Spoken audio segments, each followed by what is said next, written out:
क्या वाकई हजारों साल पहले मंदिर इसी वजह से बनाए गए थे? आखिर मंदिर बनाने की वजह क्या रही होगी? हमें क्यों आवश्यकता पड़ी होगी मंदिरों की? क्यों हमारे इतिहास में ऐसे ऐसे मंदिर बनाए गए जिन्हें बनाने में दशकों लग गए थे?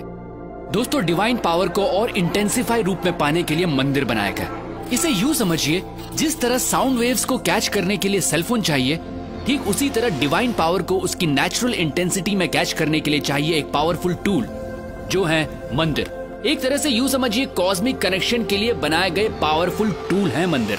ये एक पॉसिबिलिटी है उस डायमेंशन को छूने की जिससे हम इंसान बने, ये संसार बना, ये ब्रह्मांड बना।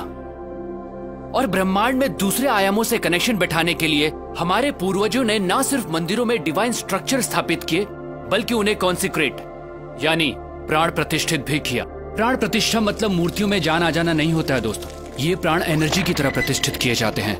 जी हाँ, मूर्तियों को एनर्जाइज किया जाता है, और जब हम उन मूर्तियों के सामने बैठते हैं तो हमें वो एनर्जी महसूस होती है, हमें परेशानी का हल मिलता है, हमारा दुख दूर होता है और हम खुद को भगवान से जोड़ते हैं। ये सिर्फ उन डिवाइन एनर्जीज की वजह से होता है दोस्तों। ये एनर्जी आपका सिस्टम जब कैच करता है तो आपकी एनर्जी बॉडी अलाइंड होती है और आप पॉजिटिव फील करते हैं। जैसे हमें अलग अलग लोगों से पॉजिटिव और नेगेटिव वाइब्स मिलती हैं। देखिए दोस्तों, एनर्जी जो है वो आपके थॉट प्रोसेस से ड्राइव होती है और सामने वाला वही महसूस करता है।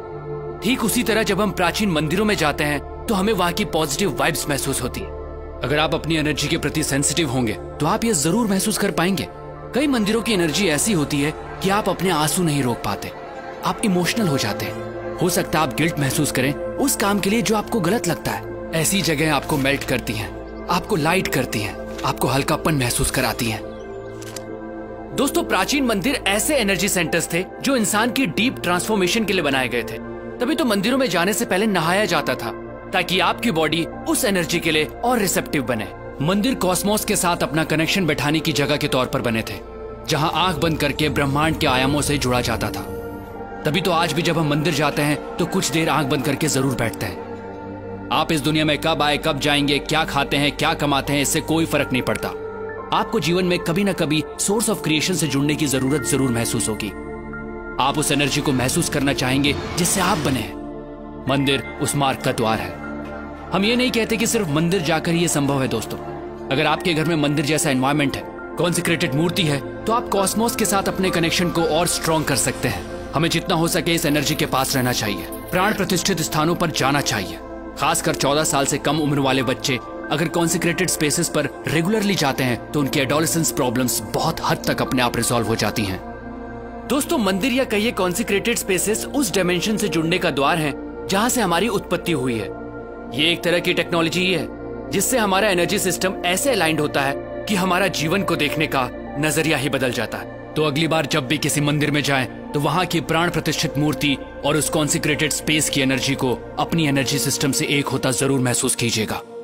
दोस्तों, सनातन धर्म सिर्फ धर्म नहीं है, ये एक सोच है, ये एक साइंस है जिसे हजारों साल पहले इवॉल्व किया गया था, जो इंसान को अपग्रेड करती है और आज भी ये उतनी ही एप्लीकेबल है। दोस्तों, इस मॉडर्न युग में हम बाहरी तौर पर बहुत बदल चुके हैं, लेकिन हमारे अंदर इंसान अब भी वही है और आज भी सनातन प्रैक्टिसेस और साइंस हमें अपग्रेड करने के लिए उतनी ही एप्लीकेबल हैं।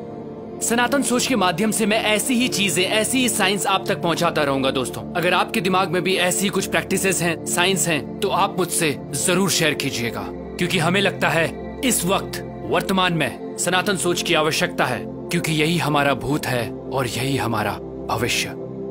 प्रणाम।